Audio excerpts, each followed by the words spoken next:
Habits and consistency. These are the two keys to becoming flawless in English. Without certain habits and staying consistent, you won't be able to improve. And then it doesn't matter how well you can write, how perfectly you can read, or how brilliant you are at grammar or vocabulary. It all goes in vain. So today I'm going to talk about 5 habits that you must adopt. And I will also be relating it to my personal experience, the challenges I faced when I started adopting these habits. And of course, you'll be getting a bonus tip at the end, so make sure to stick with me until the very end.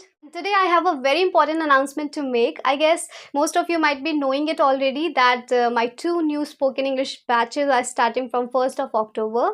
The first batch is at 6 p.m. and the another is at 8:30 p.m. Of course, if you need more details, you can WhatsApp me here. Only 2 days are left, so hurry up. Hi everybody, this is Tanya, your ESL coach. Welcome back to my channel. Now we are going to talk about those 5 habits, but you have to do one thing first. You will be checking whether you have already inculcated those 5 habits in you or not. So the first habit is speak every day. Have you inculcated already? Let's see. If I say speak every day, so this is not it. There is so many things inside it. I tell you how.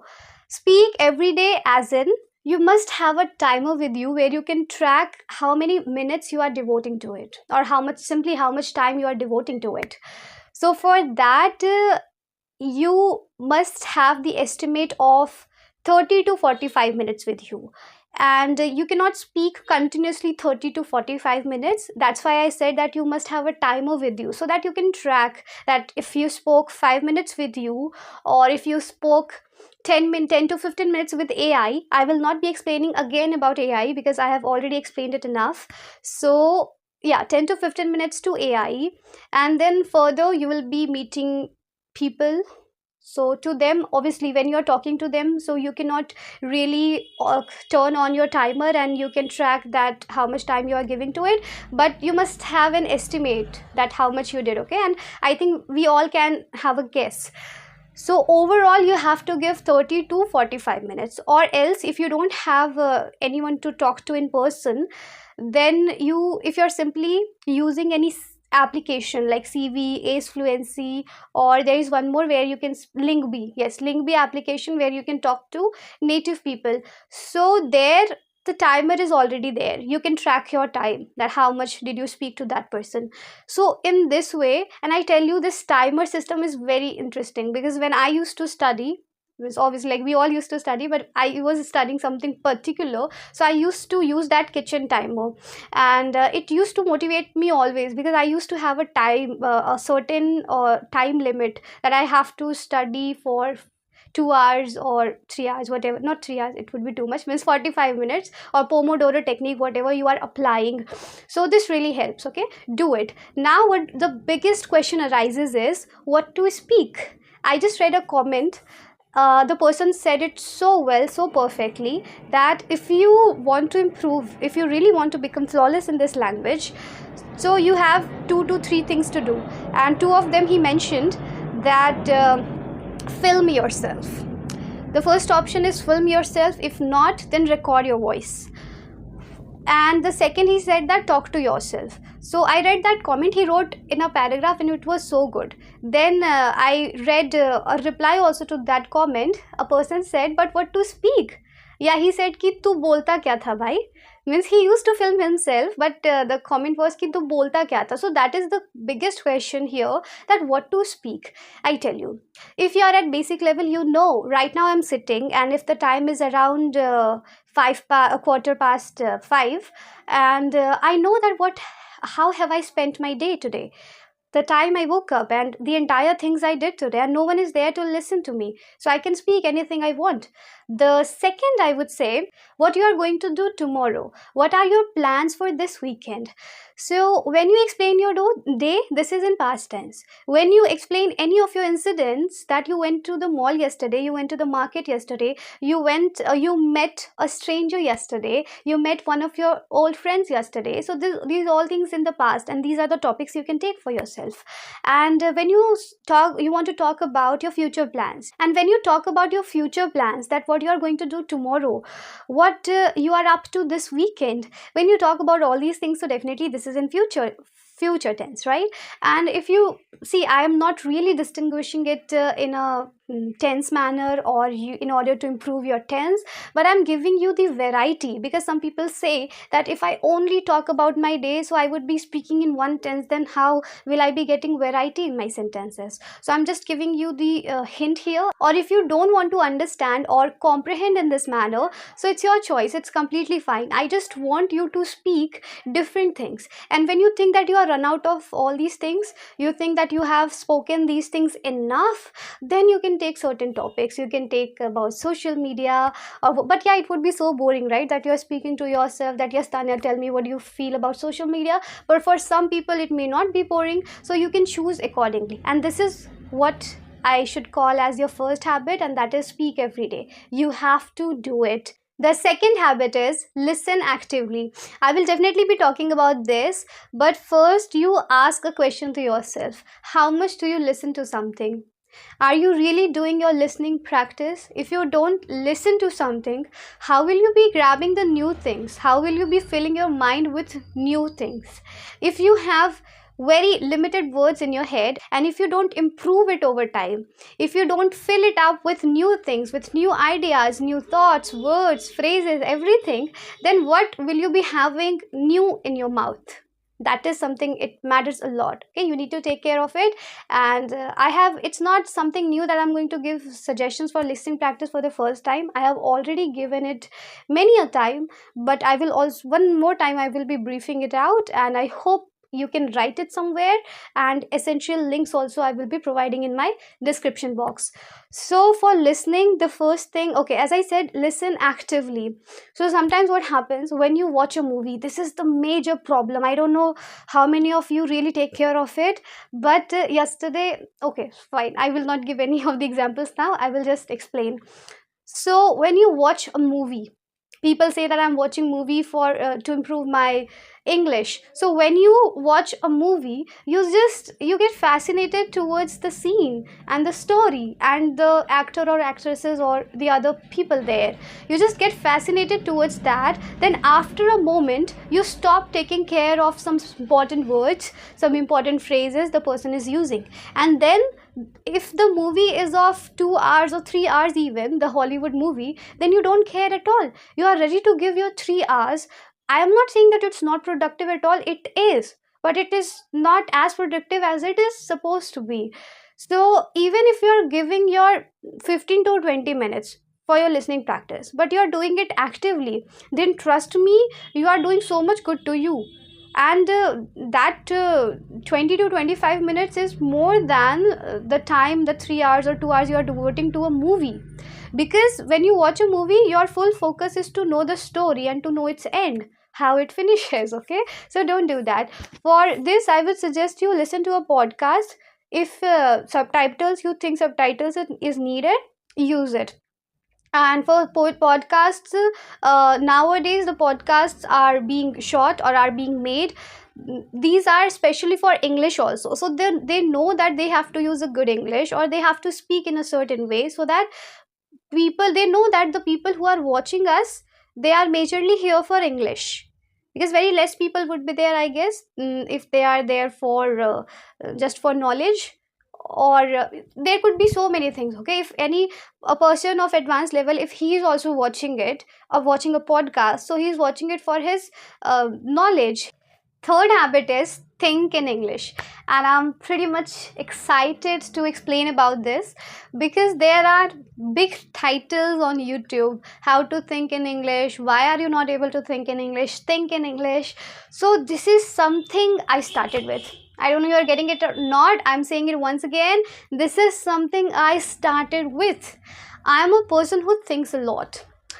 And sometimes, okay, if I set some negativity aside here, that sometimes it becomes overthinking for some people and all, it's a different case. But imagining the things and thinking in English, it's again very, very important. It's very crucial while you're learning this language. Okay, and it's every time, because when you are thoughtful, you are able to visualize the things, then you are just different from others. So I tell you, simply what I do, what I used to do, and I still do it because it's my habit, and you cannot really get rid of your habits, and that's why I'm calling it as habits. It's not that you did for some time and then you stopped it because you think the purpose is served. It's not like that. You have to do it, and you have to continuously do it. So okay, coming back to the point, think in English is something um, when you talk to yourself. So I would say both relate to each other, because you're talking to yourself. Sometimes you're not really vocalizing it, but you're talking to yourself and nobody's really hearing you. So think in English and talking to yourself. For example, I'm sitting right here and the other person is there, and I'm thinking it. Okay, now whatever I'm going to speak, this is what I'm thinking. So why the person is here? Does he want anything from me? Or he's looking sad, he's looking upset. So these things I say inside, okay, inwardly. I tell you, you won't believe it. As soon as I got determined that now I have to learn this language, I stopped talking to myself in Hindi. The first interesting thing also, I think I have said it once. I'm remembering, or I'm recalling this one. So what happened first, I started talking to myself with me. Okay, it would be very funny to you guys if someone is hearing this from me for the first time, because I belong to a place where we don't use a proper Hindi. Also, we have a different dialect, and which is very common. It's there in every state. So where I used to observe people, they used to use me language, that means a proper Hindi. So first I started to speak in proper Hindi, because if you have a proper Hindi, then this is my belief, that if you can't speak a single language properly, then how can you speak another language, that is English language, properly? So for that, first I used to speak with me, and then just after a few months, okay, because that me was very normal for me, because I love living in my dreams, and in my dreams only I learn a lot. I'm not exaggerating anything, but this is what I do.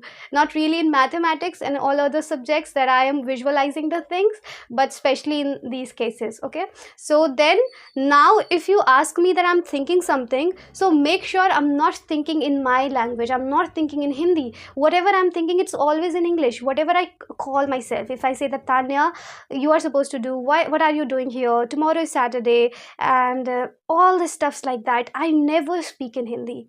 And that is what I say, that this is something you think in English, because right now I'm speaking to you. So do you really think I am something contemplating in my head कि मैं इसको बोल रही हूँ, I'm speaking, मैं बोलने वाली हूँ, I'm about to say? No, it's just coming quickly in my head, because I think in a way. And when you think in a way, okay, I give you one more example, because I have the habit of giving examples. There was a person in my class, and he asked me, what do we call matka in English? And trust me, I was stumped. I didn't know what to say. कि मटका, अब मैं मटका imagine नहीं कर पा रही हूँ कि मटका दिखता कैसा है. And it was very simple, that pot, we say pot. And then he showed me, okay, we were doing a pictorial description, and then he asked me he said कि मटका को English में क्या बोलेंगे. So when he pointed out there, so then it clicked in my head, okay, he's talking about pot, a pot. So that is something, if you literally translate it from Hindi to English, then it becomes very difficult for you, because there are so many simple Hindi terms. You also know very well that this is what we call in English, but just because you speak in proper and pure Hindi, you cannot quickly convert it into English. So that's why think in English, talk to yourself in English, and whenever you have to discuss something with yourself in your head, do that in English. And this is what we are calling as think in English. The fourth habit is read something daily, and I'm assuming you are questioning yourself every time that whether you have inculcated these habits already or not, or you still have to do it, but you have to do it anyways. So read something daily. The first thing is, I never suggest reading newspapers to anybody, especially when you are at below intermediate and at basic level. Don't do that at all. Everybody has different interests, and you know it very well. If you're interested in love story, there's no problem reading love stories at all. You can do it as much as you can. You just have to read, you have to learn. Make sure you're interested in it, because if you lose your interest, you will not be able to consistent with it. And reading, not only reading, everything needs consistency from you. but especially for reading, because for most of the people they find it boring, and for this you have to find your interesting one. You need to search your interest. uh, Love story if you want, okay, if you like reading self-help books, you can do it. If you prefer comics or any genre you prefer, you can read. Or if you don't have the books, or you don't want to waste your money on that, just take out the storybooks of kids, because the storybook of kids are hardly 1 or 1.5 page, or 2 page, or 2.5 page, okay. So these are very short stories. Read it, and these are in very simple language. So it depends, because I said these are in simple language, so obviously I'm saying this for basic level. So you can test your level first, and then accordingly you can choose. And you have to give preference to your interest first, but you should have the habit of reading daily. And if none of these is working, you can simply start with some short articles as per your interest. Now again the question arises that how to read it. So some people have the habit of reading aloud, which is a good habit, because when you read aloud, not really that you're reading loudly, you are shouting like kids and you're not understanding anything. You have to feel it. So your voice should be very soft. You need to vocalize for sure, but it should be very soft, that you are feeling it, you are getting it into your head, and as well as you are speaking in a way so that your ears can also listen to it. All right, this is the first step. Now what would you do if you come across any new words or the words you want to learn? So some of the times, if you think that the word is so difficult, and without knowing the meaning of this you are not able to move ahead, then search for the meaning right then. Otherwise you think that you are able to understand the scenario at least, then underline those words, because you will have to put your efforts. It's not that you are doing it at once and then you will not be coming back to those things. No, whatever you have read so far in your life, you have always given revision to those. So writing, if you are associating your learning process with writing, then it becomes easier. So what I'm saying, if you think that it's manageable, and so you underline it, and then later you try to find out its meaning. And you know very well that whenever you learn a new vocabulary or phrase or sentence, so you practice it also. That means you make sentences. So this is how you will be doing it. But I repeat, pick up the interesting one. Expand vocabulary. You always have to have a check in it. You are really learning new vocabulary every day. When I say vocabulary, I mean everything: phrases, idioms, essential idioms, different variety of sentences, and good words that are useful for you. So you have to check whether you are working on it or not, because sometimes we are so much exuberant that we may learn 20, 25 words or 30 words in a day, and then for the entire week you are not learning any new word. So this is now how it is. This is not how it is. You have to work every day. And I'm not saying that too many vocabulary you need to learn. 5 to 10 vocabulary along with some good phrases and some variety of sentences, if you include there, you are just good to go. In addition to this, I would like to add a point here. People always talk about dictionary, right? But we all must have our own dictionary. When I started with all these things, I almost made two or three diaries. At least I completed two diaries with vocabulary, and those were my vocabulary. And how did I collect all those vocabulary? It's not that I brought or I purchased any book or I started reading from there. Not at all. Every day I used to come across new words. I used to listen to, I used to read. And see, when you're coming across words, you know that it's important. And if this book or this author is using these words, then it must be used by globally, okay, means by everyone, by most of the people. And if you're listening to something, if you're listening to a podcast, and if you see the practical usage of those words, if you really hear a person using those words, then you must understand that this word is common. And if if he is using, then anybody can use, or that means most of the people would be using, because you always look for common vocabulary. And have you ever given thought to it that what do you mean by common vocabulary? You want to use the words that are used by many people. This is how I maintained my diaries, and I used to write words every day, phrases every day, phrasal verbs every day. So, this is how I generated my own dictionary. So, you also have to do it. If you are really determined to do it, and if you really want to do it, then you can do it. Now let's talk about the bonus step. You must be thinking what's going to be. It's not that special, but it's something that I wanted to share. When you think that you have already inculcated all these 5 habits, or you're already doing it and you want to do something more, you have money, then take some courses, join some communities, and nothing is free. Listen to me, there's nothing free. If someone is doing something for you, then you cannot expect them to do for you for free. There's nothing as such free in the world. If you are not paying, then someone else is paying for that. You must have heard it, okay? So you cannot expect all these things. Yeah, so this is what I want to give you as a bonus tip of mine, that if you have time, if you have money, then invest it in some good communities, in some good courses. It not only gives you motivation, in fact it helps you be on a track, it helps you stay on top of all that. So that's why it becomes important. This is my personal suggestion. If you want, you can do it. Otherwise, if you think that you have already had all these 5 habits, you are doing well, then it's just good enough. You don't need to do anything extra. And this is what I wanted to say in this video. I hope you liked it, and I'm waiting for your comments now. See you soon in the next video. Till then, bye bye.